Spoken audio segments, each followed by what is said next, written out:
Hello everyone, welcome to Time for Teaching Classes. Myself Amita Tiwari. आज हम पढ़ रहे हैं क्लास 8 का चैप्टर नंबर 1 जिसका नाम है रैशनल नंबर। हम चैप्टर नंबर 1 की एक्सरसाइज 1.1 के क्वेश्चन नंबर 7 पे है हमारी एनसीईआरटी बुक का। क्या दिया है हमें क्वेश्चन नंबर 7 में, देखते हैं हम। क्वेश्चन नंबर 7 में हमें दिया है tell what property allows you to commute. ठीक है, आपसे वो पूछ रहे कि आप बताइए कि कौन सी प्रॉपर्टी इस पैटर्न को अलाउ कर रही है। ठीक है, मैं बताती हूँ आपको कि कौन सी प्रॉपर्टी यहाँ पे अलाउ कर रही है। यहाँ पे आप देख रहे हैं 1/3 सेम है, यहाँ पे 6 सेम है, 4/3 सेम है। आपको मैंने एसोसिएटिव प्रॉपर्टी पढ़ाई है। ठीक है, अभी इंट्रोडक्शन में मैंने आपको बताई, अगर आपने इंट्रोडक्शन का वीडियो नहीं देखा तो प्लीज जरूर देखें। ठीक, वो क्लास 7 में भी आपने पढ़ा होगा ये प्रॉपर्टी के बारे में। ठीक, क्लास 7 में आपने नॉर्मल पढ़ा है A into B into C equal A into B into C. इसमें क्या होता है ना, जो लेफ्ट में नंबर होते हैं ना A B C की जगह में, वही राइट में भी नंबर होते हैं A B C की जगह पर, मतलब दोनों तरफ नंबर सेम ही होते हैं। ठीक है, आया आपको ये चीज समझ में? अगर नंबर सेम है तो आप बिना सोचे समझे समझ जाओ कि कौन सी प्रॉपर्टी है, एसोसिएटिव प्रॉपर्टी। बट कंडीशन एक और होती है, कंडीशन ये होती है कि वो 3 नंबर ही होने चाहिए। चौथा नंबर होगा तो फिर वो एसोसिएटिव प्रॉपर्टी नहीं है, या फिर 3 से कम होगा तब भी वो एसोसिएटिव प्रॉपर्टी नहीं होगी। और साथ में वन मोर थिंग कि वो उसमें से उन 3 नंबर में से 2 नंबर ब्रैकेट में होने चाहिए और इधर पे भी 2 नंबर ब्रैकेट में होने चाहिए। आगे पीछे हो सकते हैं, कोई दिक्कत नहीं है, पर पैटर्न यही होना चाहिए, 3 डिजिट होनी चाहिए, 3 नंबर होने चाहिए, साथ में ब्रैकेट में होने चाहिए। ठीक है, तो वो पैटर्न एसोसिएटिव प्रॉपर्टी का ही पैटर्न कहलाता है। वो इस फॉर्म में भी आता है और एक आता है हमारे A/B into C/D into E/F। ऐसे इधर भी वापस से A/B C/D और E/F। ठीक है, और सबके बीच में हमने मल्टीप्लाई लगा लेना। ठीक है, आप फर्स्ट टाइम में चाहें तो इन दोनों को अंदर ले लें, फर्स्ट को छोड़ दें। सेकेंड तरफ जाएंगे, जब फर्स्ट और सेकेंड को ले ले और थर्ड वाले को छोड़ दें। ठीक है, ये जो ब्रैकेट है ना, इनमें चेंजेस आ सकता है, जरूरी नहीं कि आपको ब्रैकेट ऐसे ही दिए हो। ठीक, ऐसा भी हो सकता है कि फर्स्ट और सेकेंड में ब्रैकेट हो, थर्ड नंबर छोड़ दे। इधर पे आए, जब फर्स्ट को छोड़ दे और सेकेंड और थर्ड में ब्रैकेट हो, तो ब्रैकेट का कोई इश्यू नहीं है। ठीक, बस आपके दोनों तरफ नंबर सेम होने चाहिए और सिर्फ 3 मतलब अगर रैशनल नंबर है तो वो भी 3 होने चाहिए। ठीक है, अपॉन के फॉर्म में, और अगर वो नॉर्मल कोई इंटीजर है तो वो भी 3 होने चाहिए। ठीक है, पे वही चीज है कि दोनों तरफ एक जैसे नंबर्स हैं। ठीक है, ये और ब्रैकेट में भी है, तो ये कौन सी प्रॉपर्टी होगी? एसोसिएटिव प्रॉपर्टी होगी।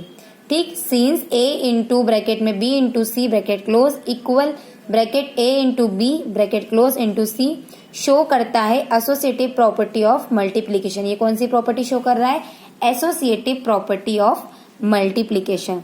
तो इसी के साथ हमारा क्वेश्चन नंबर 7 फिनिश होता है। Now come to the question number 8। Okay, now अब हमें क्वेश्चन नंबर 8 पे, क्वेश्चन नंबर 8 में हमें दिया है is 8/9 the multiplicative inverse of. जो 8/9 है वो किसका मल्टीप्लीकेटिव इनवर्स है? -1 1/8 का। y और y नॉट। ठीक, यहाँ पर हमें बोला है 8/9 जो है क्या वो मल्टीप्लीकेटिव इनवर्स है -1 1/8 का? क्या ये नंबर इस नंबर का मल्टीप्लीकेटिव इनवर्स है या नहीं, ये हमें बताना है। ठीक है, इसके लिए हम सॉल्व करना स्टार्ट करते हैं। कुछ बेसिक चीजें बता रही हूँ, उसके बेस पे भी आप इस क्वेश्चन को सॉल्व कर सकते हैं, और एक सिंपल मेथड है उस अकॉर्डिंग भी आप कर सकते हैं, जो मैंने अभी यहाँ पे कॉपी में ऑलरेडी करी हुई है। ठीक, वो सिंपल चीज यहाँ पर ये है कि जब भी आप किसी चीज का क्या करते हो भाई, मल्टीप्लीकेटिव इनवर्स करते हो। जस्ट इमेजिन कि मैंने यहाँ पर अभी ले लिया है 2/9। ठीक है, अब मैं इसका मल्टीप्लीकेटिव इनवर्स कर रही हूँ, तो मेरा हो जाएगा यहाँ पे 9/2। मल्टीप्लीकेटिव इनवर्स मतलब बीच में मल्टीप्लाई। ठीक है, यहाँ पे 2/9 का अगर मैं उल्टा कर रही हूँ, रेसिप्रोकल कर रही हूँ, तो 9 ऊपर और 2 नीचे चला जाएगा। करेक्ट, उसके बाद 9 से 9 कट जाएगा और 2 से 2 कट जाएगा। ठीक है, तो सब जगह पे क्या बचा? 1 1 बचा है, तो 1 1 जा 1 और नीचे का 1 1 जा 1। ठीक, तो आपका आंसर आप इसको सिर्फ 1 भी लिख सकते हो, क्योंकि जिसके अपॉन में 1 होता है उसका आंसर आप ऊपर अगर 2 हो तो सिर्फ 2 लिख दो, अगर 1 है तो सिर्फ 1। ऐसा आप सिंगल नंबर में भी आंसर लिख सकते हो। ठीक है। सो इट मीन्स ये होता है कि अगर आपका नंबर्स को कट करने पर आंसर 1 आता है तो इट मीन्स कि ये जो नंबर है 2/9 ये 9/2 का मल्टीप्लीकेटिव इनवर्स है। आपको बताया अगर कटने पे 1 आंसर आता है तो ठीक है मल्टीप्लीकेटिव इनवर्स है ही, लेकिन अगर -1 आएगा तो फिर नहीं होगा। तो -1 आएगा तो क्यों नहीं होगा, क्या है इसका रीजन देखिए।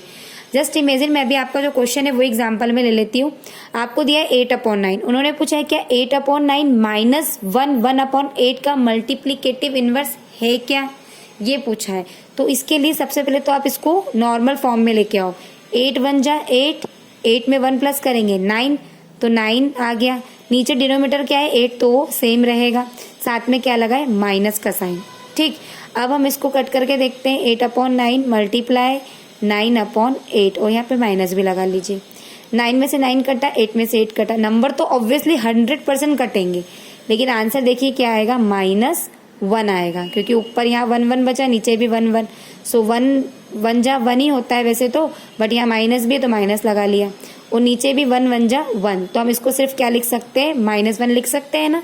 सो इसका आंसर -1 आ रहा है। मतलब कंडीशन आपको समझ में आ रही है। एक तरीके से मैं आपको एक और तरीके से बताती हूँ, ये पॉजिटिव है ये नेगेटिव है, तो ऑलरेडी यहीं पर ये डिफरेंट थे, हमारी बात यही खत्म हो चुकी थी।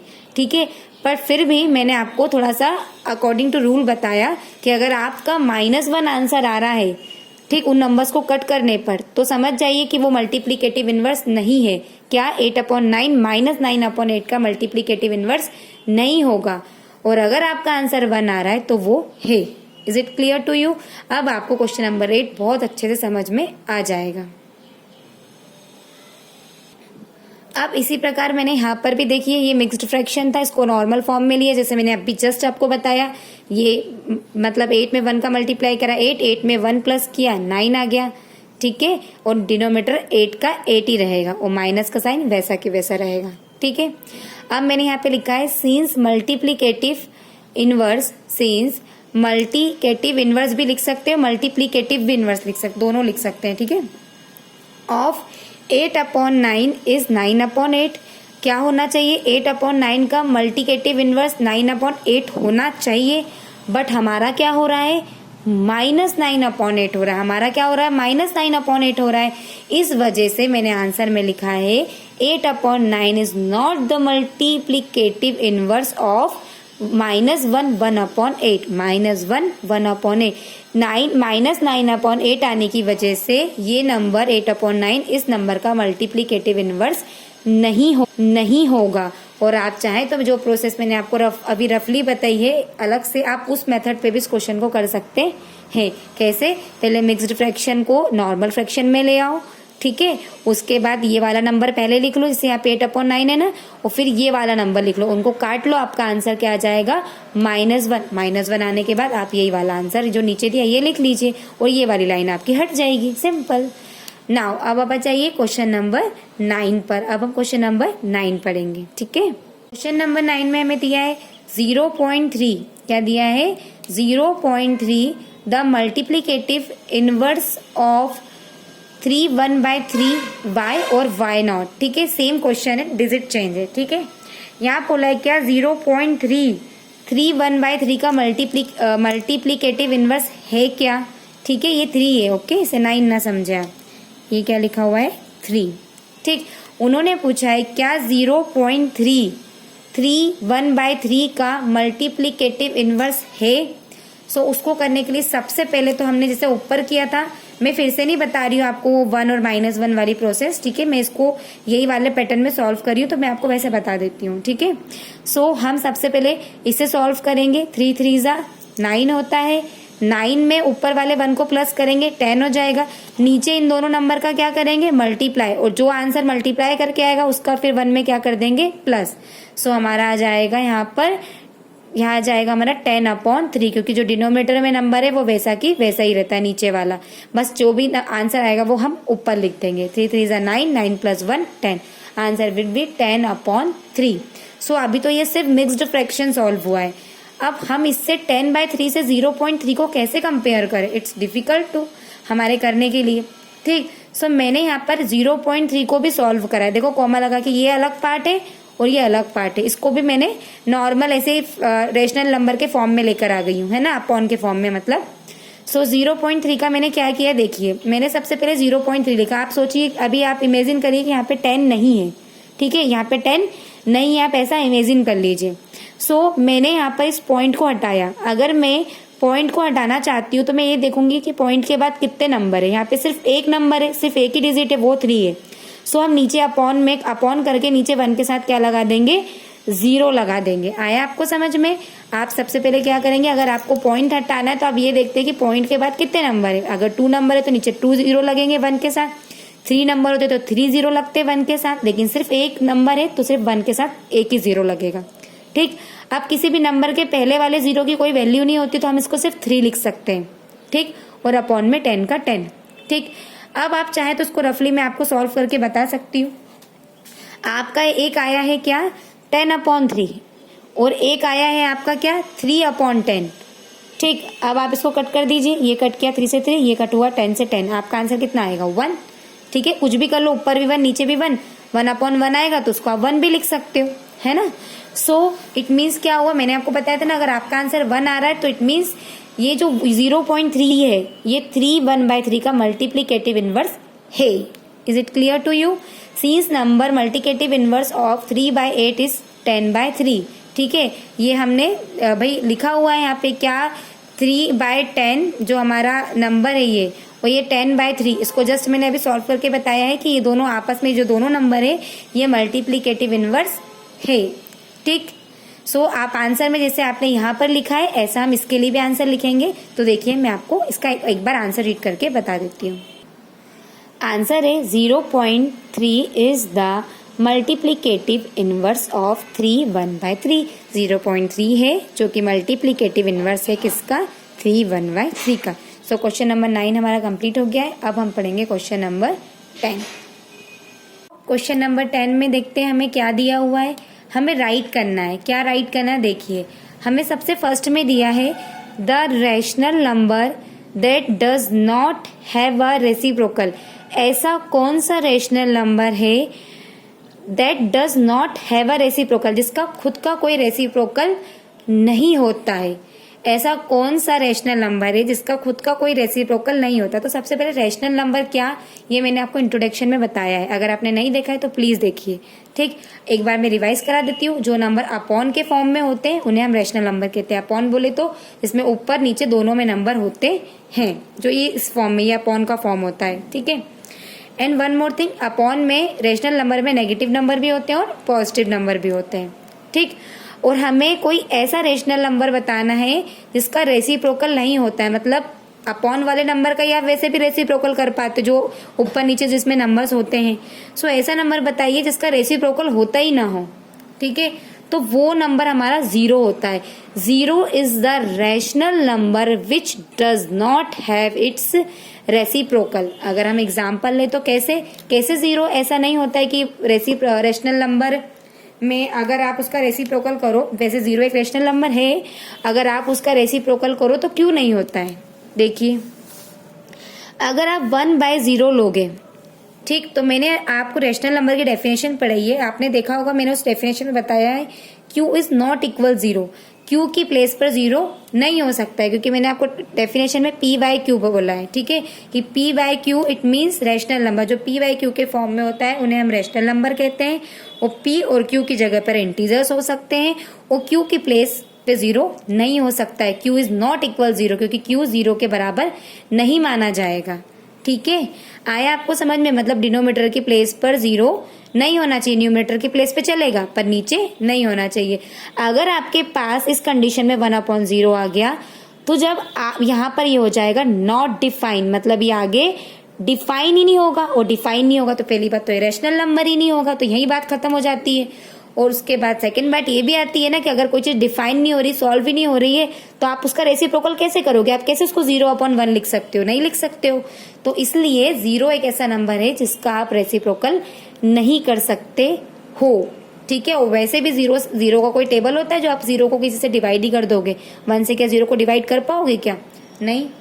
सो आप समझ रहे होंगे फर्स्ट वाला। अब हम आते हैं सेकेंड वाले पे। ठीक है, अब सेकेंड में हमें क्या दिया है, the rational number that are equal to their reciprocals. ऐसा रैशनल नंबर जो कि इक्वल है, मतलब बराबर है, टू देयर रेसिप्रोकल, जो आप नंबर को रेसिप्रोकल कर रहे हो ना उसके बराबर है। बोलने पे समझ नहीं आएगा, प्रैक्टिकली समझ में आ जाएगा आपको, ठीक है। सो देखिए एग्जाम्पल में ले लेती हूँ। जस्ट इमेजिन मैंने यहाँ पे 4 लिखा है। सो 4 का रेसिप्रोकल क्या हो जाएगा? 4/1, ठीक, क्योंकि जिसके नीचे कुछ नहीं होता उसके नीचे हम 1 मान लेते हैं, ठीक है। सो यहाँ क्या कुछ इक्वल है क्या? नहीं। क्यों इक्वल नहीं है? क्योंकि पहले ये सिंगल नंबर था, अब ये डबल नंबर हो गया है। अगर मैं इसका रेसिप्रोकल करती हूँ, जस्ट इमेजिन यहाँ पे 4 है, इसके नीचे कुछ नहीं है, मैंने 1 मान लिया। अगर मैं इसका रेसिप्रोकल कर रही हूँ तो क्या हो जाएगा? 1/4 हो जाएगा। 1 ऊपर चले जाएगा, 4 नीचे। इसको चाहूँ तो मैं, ठीक है, 1/4 हो रहा है। तो आप क्या समझे इससे? क्या समझे इससे आप कि अगर आपको कोई चीज 4/1 दी है तो अगर आप उसका रेसिप्रोकल कर रहे हो तो वो 1/4 हो रहा है, ठीक है। सो आप इसको क्या सिर्फ 1/4 को क्या सिर्फ 1 या क्या सिर्फ 4 लिख सकते हो? नहीं, 1/4 ही लिखोगे ना भाई आप इसको। सो ये तो आपको कोई तरीका नहीं हुआ इस चीज को प्रूफ करने का।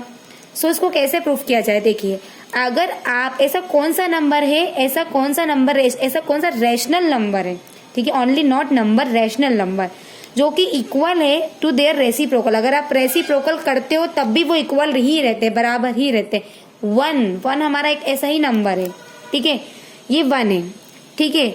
अगर मैं इसका रेसिप्रोकल करती हूँ तो आंसर मुझे 1 ही मिलेगा। देखो कैसे, यहाँ पर कुछ नहीं है, मैंने क्या मान लिया? 1 मान लिया। 1 के नीचे कुछ नहीं है तो मैंने 1 मान लिया। अब मैंने इसका रेसिप्रोकल किया तो क्या कोई फर्क नहीं पड़ेगा, 1/1।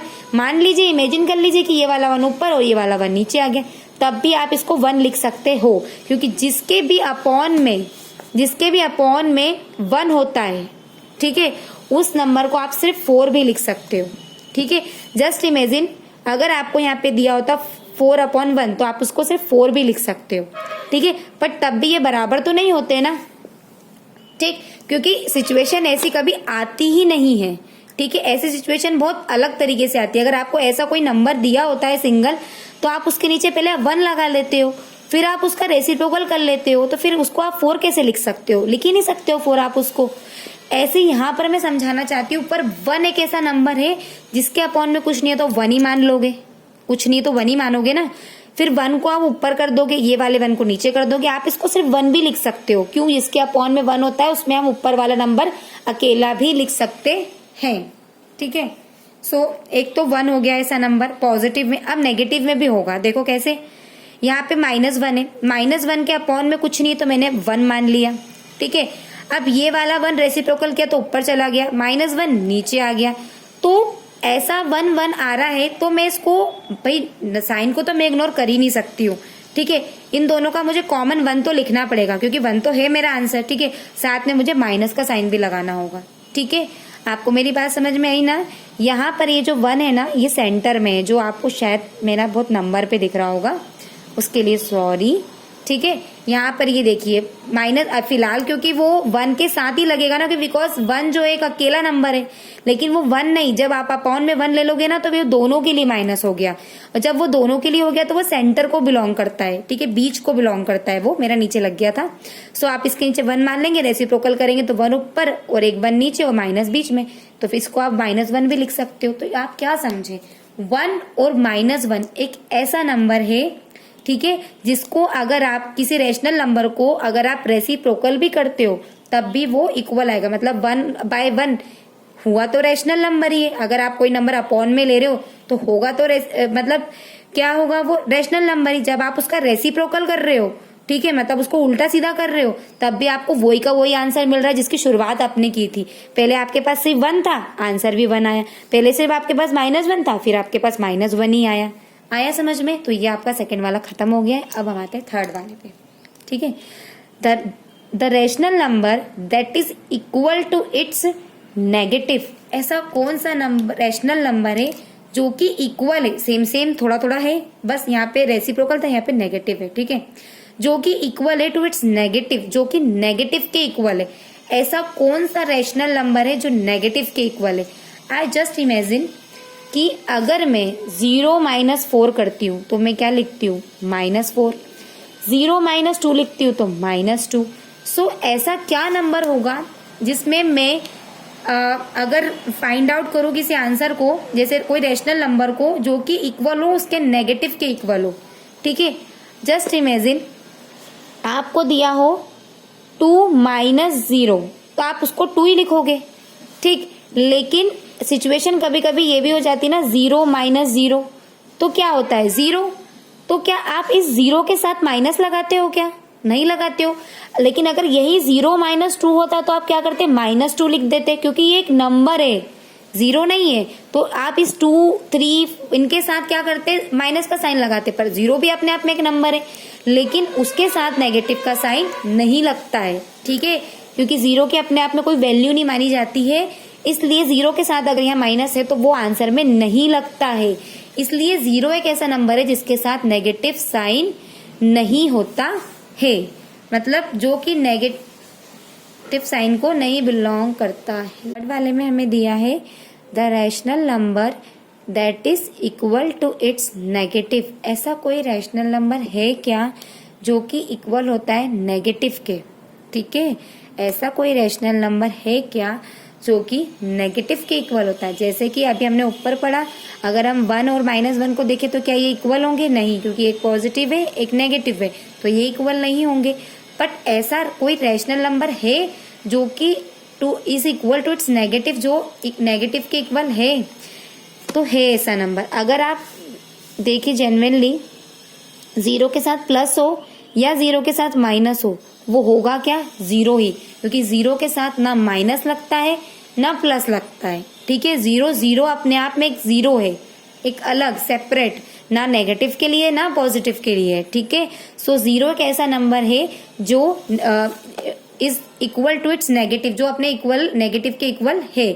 मीन्स वो ऐसा अपने आप में एक ऐसा नंबर है जो कि इक्वल कहलाएगा, ठीक है। वो माइनस के साथ हो या प्लस के साथ हो, -0 भी 0 होगा, +0 भी 0 होगा। सो इस टाइप से ये क्वेश्चन है कि यहाँ पर 1 - 1 ये अलग अलग नंबर कहलाएंगे, ठीक है, ये इक्वल नहीं कहलाएंगे। बट यहाँ पर ऐसा होगा कि 0 एक ऐसा नंबर है जो नेगेटिव हो या पॉजिटिव हो, पर वो इक्वल ही कहलाएगा। तो 0 is the rational number which is equal to its negative, जो कि अपने इक्वल के मतलब क्या होता है कि 0 एक ऐसा रैशनल नंबर है विच इज इक्वल, जो कि इक्वल है टू इट्स नेगेटिव, उसके नेगेटिव के। आया समझ में? नाउ हम अब पढ़ेंगे क्वेश्चन नंबर 11, हमारी इस एक्सरसाइज का लास्ट क्वेश्चन है, ठीक है।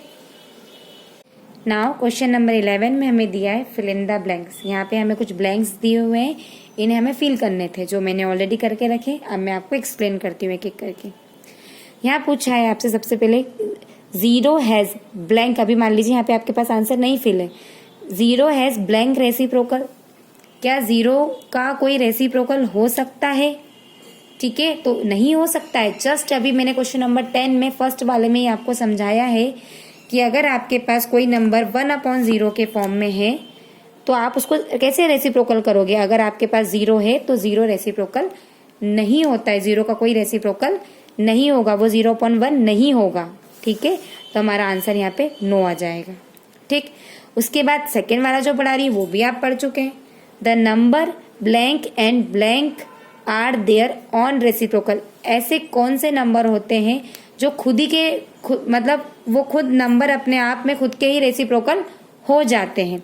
-1 एंड 1, अभी जस्ट मैंने आपको पढ़ाया है कि -1 और 1 एक ऐसे नंबर है, ऐसे रेशनल नंबर होते हैं जो अपने आप में आंसर आने पे सेम टू सेम हमें आंसर देकर सेम रेसिप्रोकल हो जाता है। एग्जाम्पल एक बार ले लेते हैं। जस्ट इमेजिन -1 दिया है, इसके अपॉन में कुछ नहीं है तो मैंने 1 ले लिया, इसका रेसिप्रोकल किया तो ऊपर 1 आ गया, नीचे -1 आ गया, तो मैं इसका आंसर -1 ही लिखूंगी। करेक्ट है ना। ठीक है, एक बार और देख लीजिए। अगर आपके पास -1 है तो माइनस सबके लिए है। ठीक है, आप अपॉन में 1 भी ले रहे हैं तो ये माइनस थोड़ा सेंटर में ही रहेगा, दोनों के लिए। ठीक है, सो यहाँ पर -1/1 कर लिया, क्योंकि जिसके अपॉन में कुछ नहीं होता मैं 1 मान लूंगी।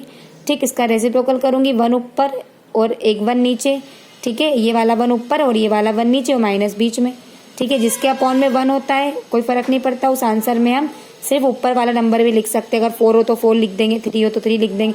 यहाँ पे 1 है तो 1 लिख देंगे, उसके साथ माइनस लगा देंगे, तो हमारा आंसर आ जाएगा -1। ठीक है, तो ऐसा एक रेशनल नंबर, ऐसे रेशनल नंबर होते हैं जिसका अगर आप रेसिप्रोकल करो तो आपको वही का वही रेशनल नंबर आंसर में मिल जाता है। ठीक है, वही की वही नंबर आपको आंसर में मिल जाते हैं। ऐसे एग्जाम्पल अगर मैं सिर्फ 1 पॉजिटिव कर लूँ माइनस हटा के, तब भी वही आएगा, बस फर्क कितना है, यहाँ -1 आ रहा है, वहां पर 1 आ जाएगा। ठीक है, सो हमारा आंसर आ जाएगा यहाँ पर -1 and 1 ऐसे नंबर्स होते हैं जो कि आर देयर ऑन रेसिप्रोकल्स, वो खुद के रेसिप्रोकल्स होते हैं। ठीक है, सो अब थर्ड वाले पे आते हैं। द रेसिप्रोकल ऑफ -5 का रेसिप्रोकल क्या होगा। ठीक है, हमसे पूछा है कि आप बताइए कि -5 का रेसिप्रोकल क्या होगा। मैंने यहाँ पे -5 लिखा हुआ है। ठीक है, इसका मुझे रेसिप्रोकल बताना क्या होगा, तो जिसके अपॉन में कुछ नहीं होता है हम क्या लगा लेते हैं, 1 लगा लेते हैं। अब रेसिप्रोकल करने के लिए मुझे नंबर अपॉन में तो चाहिए ना, रेशनल नंबर के फॉर्म में, तो मैंने इसके अपॉन में क्या ले लिया, 1। ठीक है, तो अब हम क्या करेंगे, 1 ऊपर लिख देंगे और 5 को नीचे कर देंगे। ठीक है, आया आपको समझ में। और 5 का साइन अगर मतलब माइनस का साइन अगर 5 के साथ है तो वह 5 के साथ लगा दीजिए। Is it clear to you. ठीक है, यहाँ पे हमें दिया है ये दिया हुआ है कि अगर आप -5 का रेसिप्रोकल करते हैं तो क्या आएगा, तो जिसके अपॉन में कुछ नहीं होता है 1 मान लेंगे और उसको बाद उसका रेसिप्रोकल कर देंगे, तो हमारा आंसर हो जाएगा -1/5। ठीक है, -1/5 क्यों हुआ, बिकॉज जब ये माइनस जो था ना, इसकी पोजीशन थोड़ी दूर थी ऐसे बीच में आके। ठीक, तो इट मीन्स है कि जो माइनस है वो दोनों नंबरों के लिए फिलहाल की मतलब स्थिति में, तो हम उसको -1/5 लिखेंगे।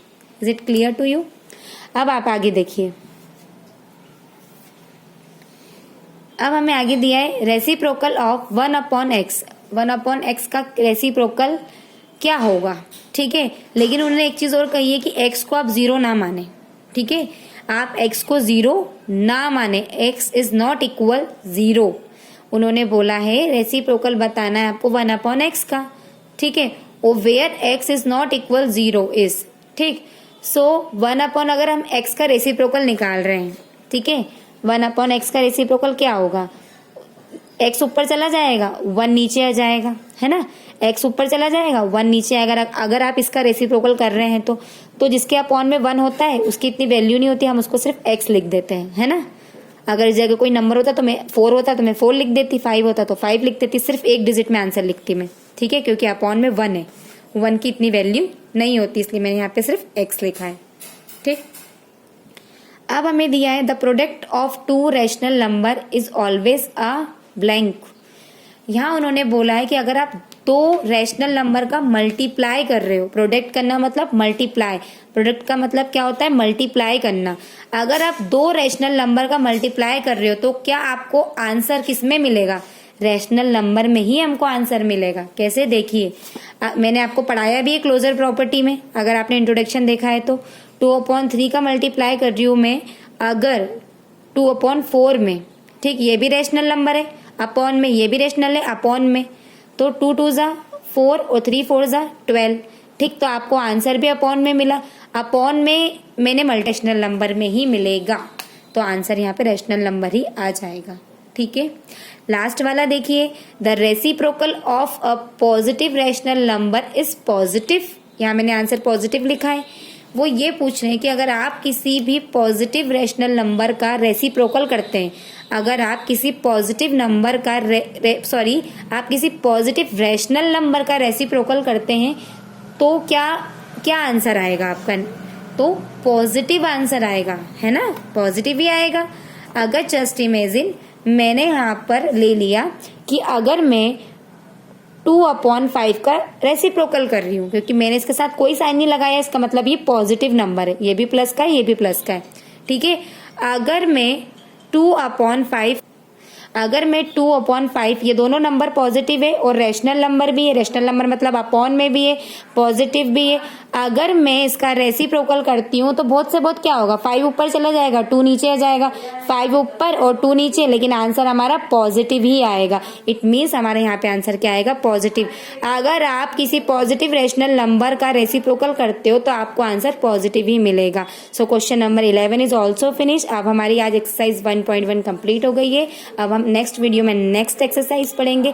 प्लीज़ अगर आपको मेरे वीडियो पसंद आते हैं तो प्लीज़ उसे सब्सक्राइब करना ना भूलें, और अगर आपको कोई प्रॉब्लम हो तो आप कमेंट द्वारा बता भी सकते हैं, और आपको अच्छा लगे तब भी आप कमेंट कर सकते हैं। Thank you.